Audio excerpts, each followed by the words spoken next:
Guys, here's the most recent article from CNBC dated January 3rd regarding mortgages, auto loans, and credit cards, specifically talking about expert predictions for interest rates in all of those three areas in 2024.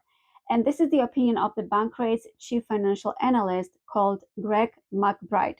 Let's listen what he's saying about credit card interest rates. So, because of the central bank's rate hike cycle, the average credit card rate rose from 16.34% in March of 2022 to nearly 21% today, which is an all-time high. We know that, right? He predicts that the average rate will remain above the 20% threshold for most of the year and eventually dip into 19.9% by the end of 2024 because the Fed cuts rates. And by the way, the Fed in December told us they will cut mortgage interest rates 3 times this year. About mortgage rates.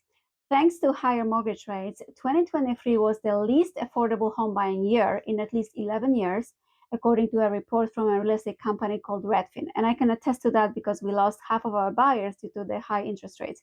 We reached almost over, actually, 8% in October, then they dipped to 6.4% in December.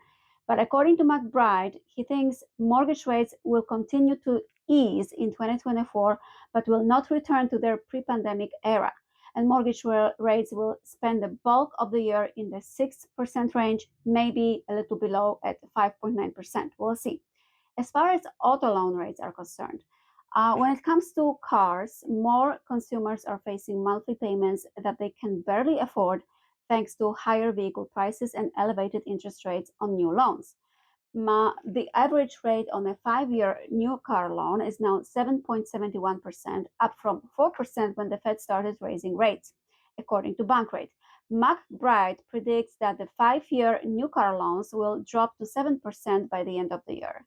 Guys, I'm really curious what you think about these predictions and what your predictions are.